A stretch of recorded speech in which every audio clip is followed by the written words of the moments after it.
बोलो जयकारा बोल मेरे श्री गुरु महाराज की जय।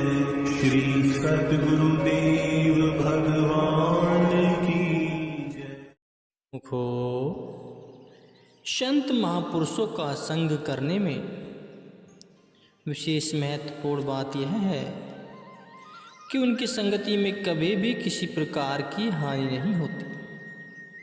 वे सदा जीवों की भलाई ही करते हैं। उनके संग से जो विशेष लाभ होता है वह यह है कि नाम का नित्य प्रतिदिन अभ्यास करने से जीव मन और विषय जगत से पार हो जाता है। उसमें नैतिक तथा धार्मिक सद्गुणों का विकास होने लगता है, जो स्वयं में एक महान वरदान है। यह कोई कम लाभ नहीं है, परंतु जैसे जैसे साधक अपनी आंतरिक यात्रा में बढ़ता जाता है वह अपनी आत्मा का साथ करता है, अपनी आत्मा का साक्षात्कार करता है। इससे अधिक कोई और क्या चाहेगा। उसकी अंतरात्मा प्रकाशित हो जाती है और वह भीतर ही भीतर आनंद अनुभव करने लगता है। कहा जाता है कि ऋषि वाल्मीकि को नाम के अभ्यास से ही इतना ज्ञान हुआ था कि उन्होंने भगवान राम के अवतार से हजारों वर्ष पहले ही सुप्रसिद्ध महाकाव्य रामायण की रचना की थी। इतना ज्ञान हो गया था।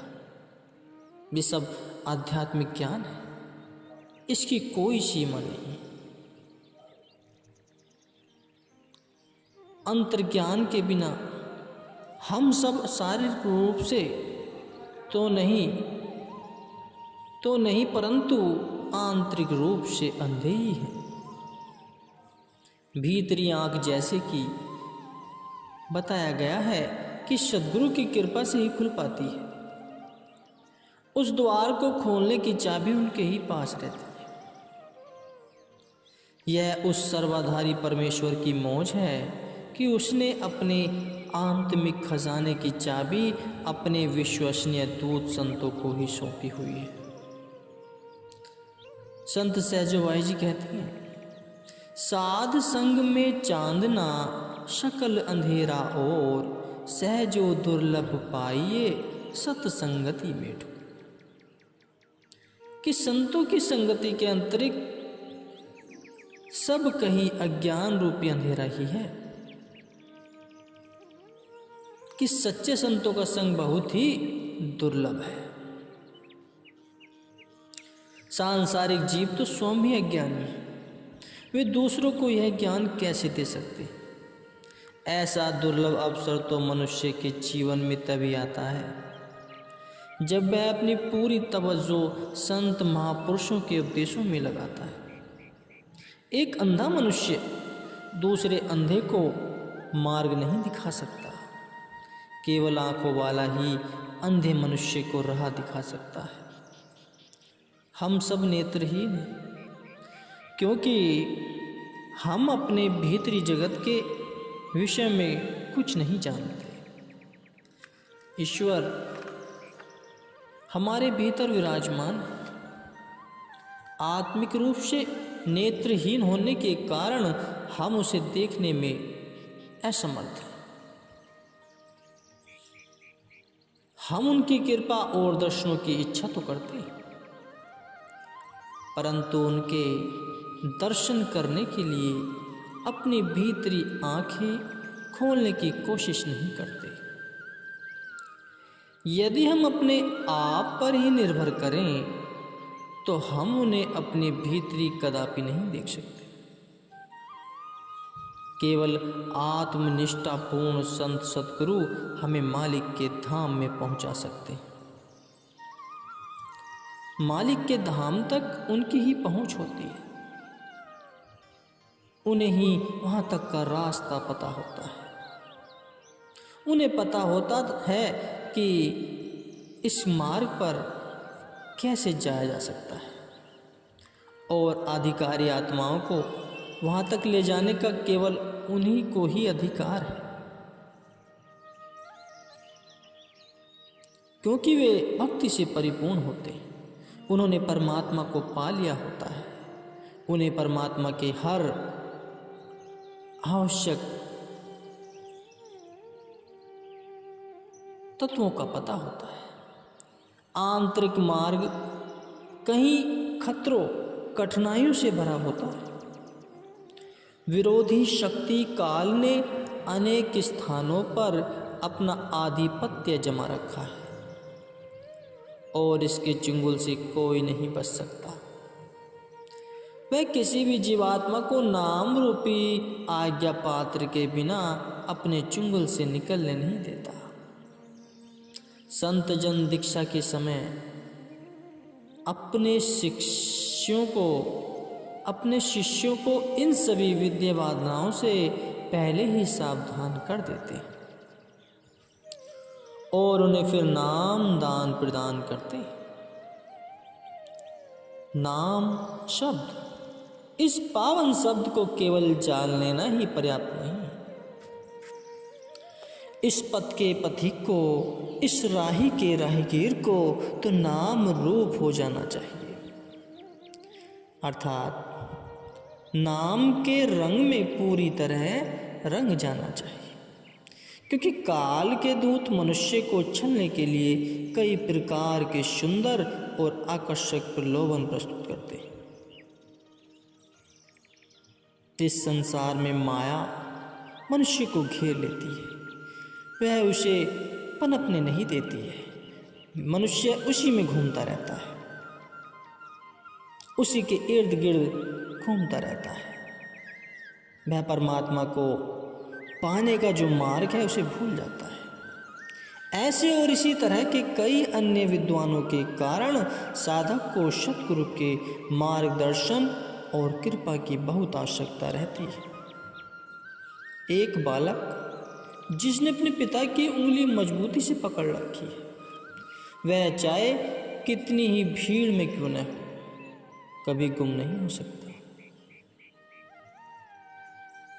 इसी तरह साधक भी जिसने सद्गुरु की शरण प्राप्त कर ली है, आंतरिक यात्रा के विध्य एवं बाधाओं से कभी भयभीत नहीं होता, क्योंकि सद्गुरु ने उनकी बाह पकड़ रखी है। सद्गुरु का आशीर्वाद उन पर हमेशा बना रहता है। ऐसा कहा जाता है कि जब सृष्टि की रचना हुई तो काल ने यह वरदान मांगा कि संपूर्ण सृष्टि का प्रबंध उसे सौंप दिया जाए, और परमेश्वर ने उसे यह वरदान प्रदान कर दिया। तो काल का राज्य केवल आंखों तक निर्धारित है और इससे आगे दयाल आत्मा का साम्राज्य शुरू होता है। त्रिकुटी से नीचे आत्मा को सुख और दुख, जन्म और मृत्यु के मिक्स अनुभव होते हैं। आत्मा जो मन के साथ मिलकर अपने स्रोत से बिछुड़ गई थी, अब अपने घर वापस जाने को बेताब है। उसके लिए केवल एक ही रास्ता है, केवल एक ही सड़क है जो उसे परमेश्वर के धाम सत्य लोक तक ले जा सकती है। अपने घर वापस जाने की यात्रा में प्रत्येक आत्मा को उस मार्ग से अवश्य गुजरना पड़ता है जहाँ काल ने स्थान स्थान पर अपने प्रलोभनों के अड्डे स्थापित किए हुए। यह प्रश्न प्रत्येक के मन में उठता है गुरुमुख कि ईश्वर तक कैसे पहुंचा जाए। इसके अतिरिक्त जिसे कभी नहीं देखा, जाना भी नहीं, उसका ध्यान चिंतन नहीं किया जा सकता, तब परमेश्वर का ध्यान कैसे किया जाए और भीतरी यात्रा के लिए उसकी सहायता कैसे ली जाए। निसंदेह इस प्रकार के कई प्रश्न सबके मन में उठते हैं, सत्य के मार्ग में जिज्ञासु को परेशान करते हैं। परंतु जो मालिक को जानते हैं और ईश्वर के ही रूप हैं, ऐसे संत महापुरुषों से प्रेम करते हैं। वे सर्वाधार मालिक से एक रूप हो जाते हैं। सद्गुरु ईश्वर का ही रूप है। वे ईश्वर का संदेश लेकर किसी प्रकार किसी विशेष उद्देश्य से इस भूलोक पर अवतरित हुए। सद्गुरु के प्रति प्रेम का अर्थ है ईश्वर के प्रति प्रेम। इसलिए इस प्रश्न पर किसी को भी आपत्ति नहीं होनी चाहिए कि सद्गुरु से प्रेम कैसे किया जाए। अतः पूर्ण श्रद्धा से सद्गुरु के वचनों का पालन करना चाहिए, उनसे दिलो जान से प्रेम करना चाहिए, भक्ति भावना से उनकी सेवा करनी चाहिए और आत्मिक उन्नति के लिए उनके चरणों में आत्मसमर्पण कर देना चाहिए। गुरुमुखो, यदि साधक इस बस इतना ही कर ले तो शेष सब कुछ सद्गुरु स्वयं कर लेंगे। तब साधक अपने अंदर एक विलक्षण प्रकार की जागृति का अनुभव करने लगेगा। भक्ति पद पर दृढ़ता पूर्वक चलने से सद्गुरु की दया और कृपा बड़ी सुगमता से प्राप्त की जा सकती है, क्योंकि वे बड़े दयावान और कृपालु हैं। पूर्ण सद्गुरु के बताए मार्ग पर चलकर कुछ ही समय में साधक को सद्गुरु के प्रकाश पुंज रूप के दर्शन होने लगेंगे, जो शरीर रूप में साक्षात ईश्वर है, पूजनीय एवं वंदनीय है।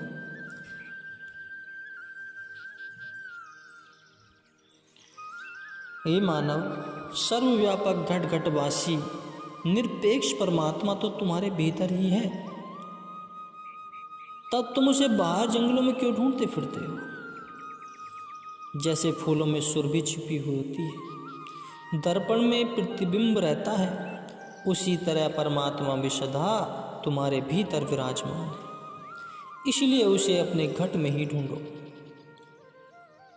बाह्य और आंतरिक जगत दोनों उसके ही प्रतिरूप है, परंतु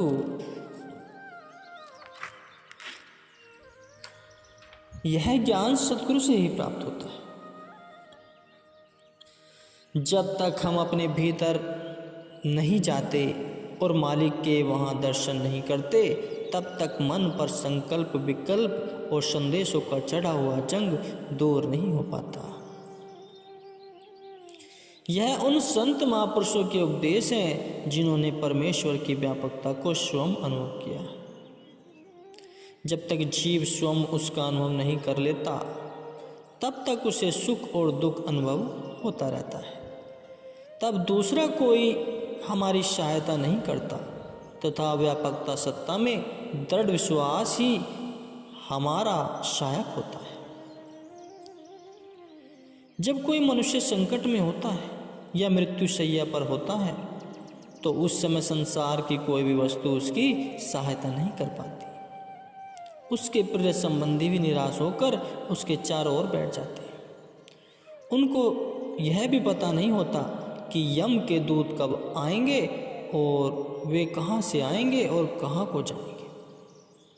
संसार की प्रत्येक वस्तु, यहाँ तक कि यह हाड़ मांस का शरीर भी यहीं रह जाएगा। संत महापुरुष दया से अभिभूत होकर अपने गूढ़ अनुभव हमें बताते हैं और समझाने के लिए हमें उपदेश देते हैं कि आत्मा का इस संसार की किसी भी वस्तु से स्थायी संबंध नहीं है। यदि उनके उपदेशों के इस सार को अच्छी तरह समझ लिया जाए तो हमारे लिए कोई दुख नहीं रहेगा और हम आनंद और शांति का जीवन व्यतीत कर सकेंगे। इस विशाल रंगमंच पर प्रत्येक व्यक्ति अपना पार्ट जो सौंपा गया है, जो भूमिका उसे सौंपी गई है, उसे अदा करने आया है। उसे पिता और पुत्र, पति और पत्नी, बहन और भाई, ऋणी और साहूकार आदि, परंतु जो ही उसका खेल समाप्त होता है उसे रंगमंच से बाहर कर दिया जाता है।